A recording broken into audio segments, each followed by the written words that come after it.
Olá pessoal, vamos falar rapidamente aqui um pouquinho sobre gasometria arterial, né? Só para a gente contextualizar algumas situações.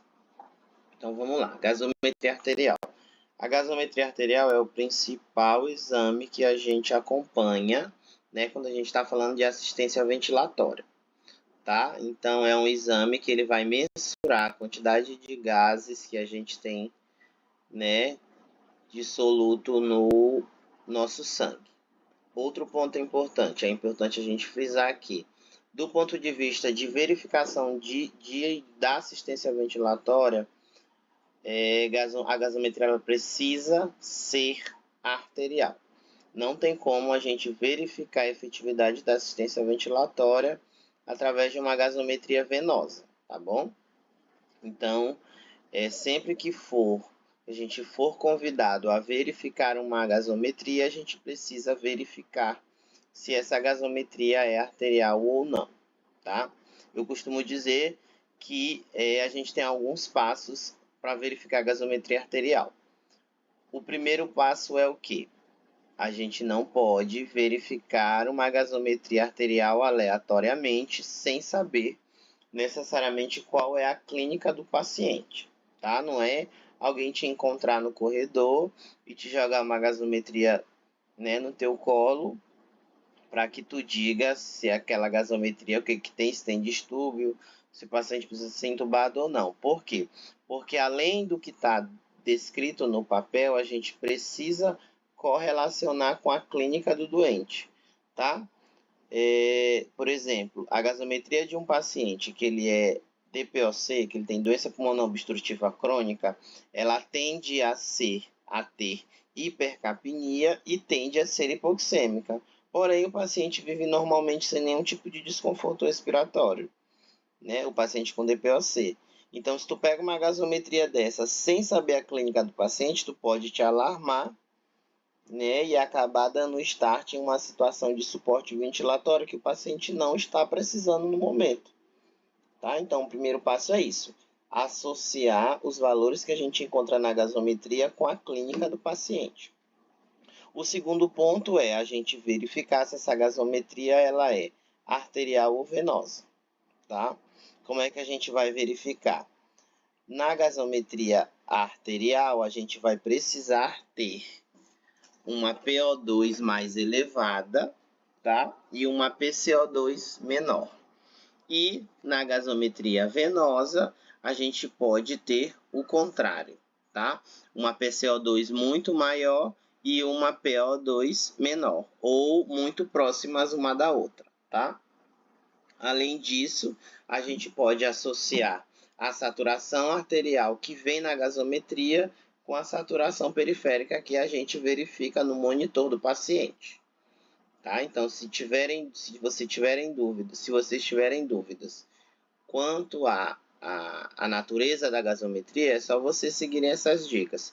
PCO2 está maior que o O2 está maior que o PCO2, a saturação arterial está próxima à saturação periférica, que está aparecendo no monitor, e a partir daí, se a gente verificar, conheceu a clínica do paciente, tem certeza que essa gasometria é arterial, a gente pode partir para as posteriores análises, tá? Vamos lá, a gente começa analisando o pH, que é o potencial hidrogeniônico, tá? É um potencial, ele não tem unidade, tá? Não tem unidade, como as outras variáveis. Vamos lá, pH normal arterial é de 7,35 a 7,45. Abaixo de 7,35 eu tenho acidose, acima de 7,45 eu tenho alcalose. O pH ele vai me dizer apenas isso, se eu tenho acidose ou se eu tenho alcalose. Ele não vai me dizer a natureza do distúrbio. Quem vai me dizer a natureza do distúrbio é a variável que está alterada para mais ou para menos. Vamos lá. PaCO2 ou PCO2, vocês podem verificar das duas formas, tá?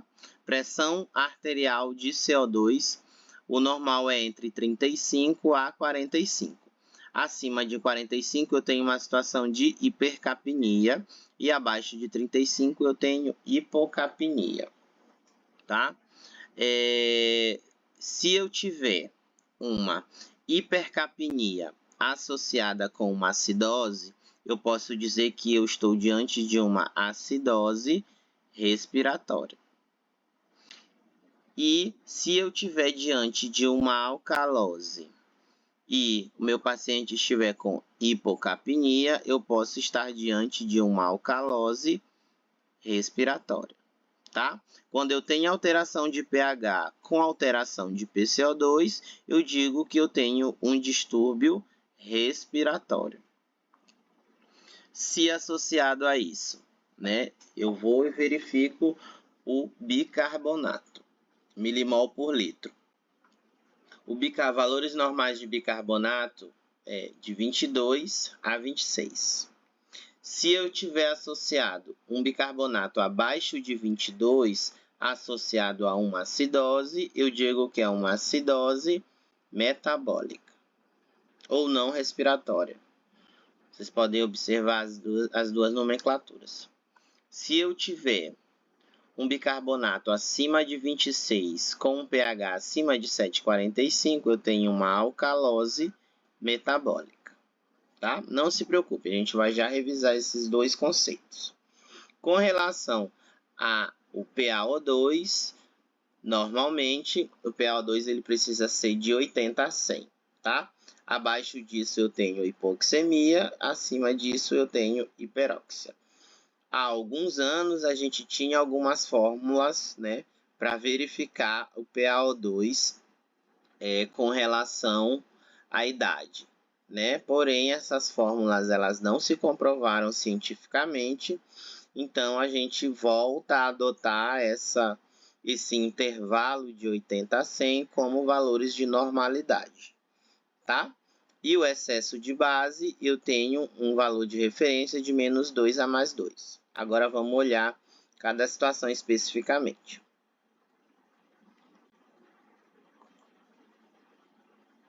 Quando é que eu vou ter acidose respiratória? Quando eu tiver um pH abaixo de 7,35 com um PCO2 acima de 45. A gente observa que na acidose respiratória, os meus valores de pH e PCO2 são inversamente proporcionais, tá? Ou seja, um pH baixo, para eu configurar que eu tenho uma acidose respiratória, o meu PCO2 precisa estar elevado. Na alcalose respiratória, eu vou ter um pH acima de 7,45 com um PCO2 abaixo de 35, ou seja, inversamente proporcional, tá? Então, os distúrbios respiratórios nós vamos identificar através, né, de alteração de pH e de PCO2, tá? E esses valores eles vão precisar estar inversamente proporcionais. Quando eu tiver um pH baixo, eu terei um PCO2 alto. Quando eu tiver um pH alto, eu terei um PCO2 baixo. E no caso dos distúrbios metabólicos, quando eu tiver um pH abaixo de 7,35 e um bicarbonato abaixo de 22, eu vou dizer que eu tenho uma acidose metabólica. Nesse caso, os dois valores são diretamente proporcionais. No caso da alcalose metabólica, eu vou ter um PCO2 ou um pH acima de 7,45 com um bicarbonato acima de 26, ou seja, na alcalose metabólica, eu terei um paciente que tem um pH elevado e um bicarbonato elevado. Tá certo? Valores de gasometria, infelizmente, a gente precisa ter em mente esses valores, tá? Eu costumo dizer que o ideal não é que a gente decore, é que a gente aprenda, mas infelizmente a gente precisa ter isso aqui em mente, à beira-leito mesmo, para a gente poder identificar com mais rapidez se o paciente tem algum distúrbio que mereça intervenção. Olá pessoal, vamos falar rapidamente aqui um pouquinho sobre gasometria arterial, né? Só para a gente contextualizar algumas situações. Então vamos lá, gasometria arterial. A gasometria arterial é o principal exame que a gente acompanha, né, quando a gente está falando de assistência ventilatória, tá? Então é um exame que ele vai mensurar a quantidade de gases que a gente tem, né, dissoluto no nosso sangue. Outro ponto importante, é importante a gente frisar aqui, do ponto de vista de verificação da assistência ventilatória, a gasometria ela precisa ser arterial. Não tem como a gente verificar a efetividade da assistência ventilatória através de uma gasometria venosa, tá bom? Então, sempre que a gente for convidado a verificar uma gasometria, a gente precisa verificar se essa gasometria é arterial ou não, tá? Eu costumo dizer que a gente tem alguns passos para verificar a gasometria arterial. O primeiro passo é o quê? A gente não pode verificar uma gasometria arterial aleatoriamente sem saber necessariamente qual é a clínica do paciente, tá? Não é alguém te encontrar no corredor e te jogar uma gasometria, né, no teu colo para que tu diga se aquela gasometria, o que tem, se tem distúrbio, se o paciente precisa ser entubado ou não. Por quê? Porque além do que está descrito no papel, a gente precisa correlacionar com a clínica do doente, tá?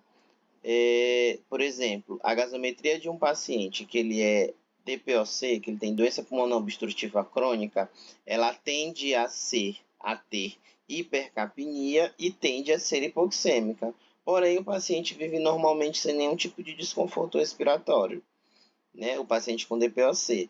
Então, se tu pega uma gasometria dessa sem saber a clínica do paciente, tu pode te alarmar, né, e acabar dando start em uma situação de suporte ventilatório que o paciente não está precisando no momento, tá? Então, o primeiro passo é isso, associar os valores que a gente encontra na gasometria com a clínica do paciente. O segundo ponto é a gente verificar se essa gasometria ela é arterial ou venosa, tá? Como é que a gente vai verificar? Na gasometria arterial, a gente vai precisar ter uma PO2 mais elevada, tá? E uma PCO2 menor. E na gasometria venosa, a gente pode ter o contrário, tá? Uma PCO2 muito maior e uma PO2 menor, ou muito próximas uma da outra, tá?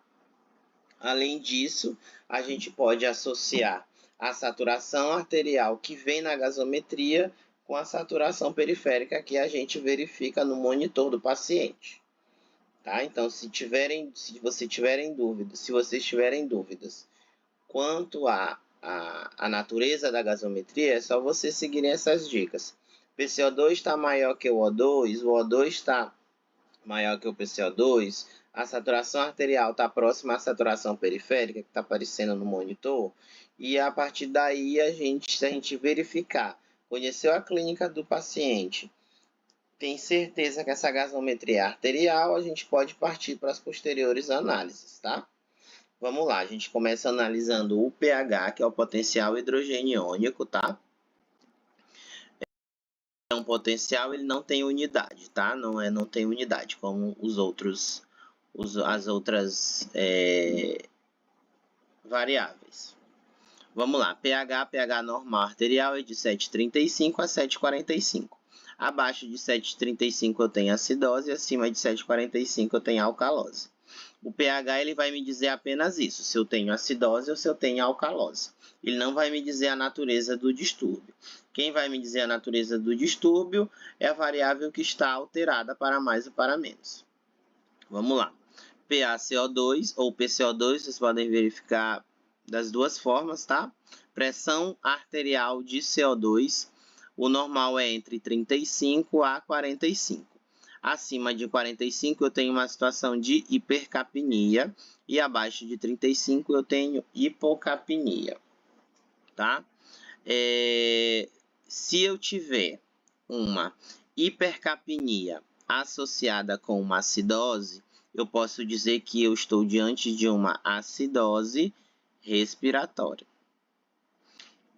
E se eu estiver diante de uma alcalose e o meu paciente estiver com hipocapnia, eu posso estar diante de uma alcalose respiratória, tá? Quando eu tenho alteração de pH com alteração de PCO2, eu digo que eu tenho um distúrbio respiratório. Se associado a isso, né, eu vou e verifico o bicarbonato, milimol por litro. Valores normais de bicarbonato é de 22 a 26. Se eu tiver associado um bicarbonato abaixo de 22, associado a uma acidose, eu digo que é uma acidose metabólica ou não respiratória. Vocês podem observar as duas nomenclaturas. Se eu tiver um bicarbonato acima de 26 com um pH acima de 7,45, eu tenho uma alcalose metabólica, tá? Não se preocupe, a gente vai já revisar esses dois conceitos. Com relação ao PaO2, normalmente o PaO2 ele precisa ser de 80 a 100, tá? Abaixo disso eu tenho hipoxemia, acima disso eu tenho hiperóxia. Há alguns anos a gente tinha algumas fórmulas, né, para verificar o PaO2 com relação à idade, né? Porém, essas fórmulas elas não se comprovaram cientificamente, então a gente volta a adotar esse intervalo de 80 a 100 como valores de normalidade, tá? E o excesso de base, eu tenho um valor de referência de menos 2 a mais 2. Agora vamos olhar cada situação especificamente.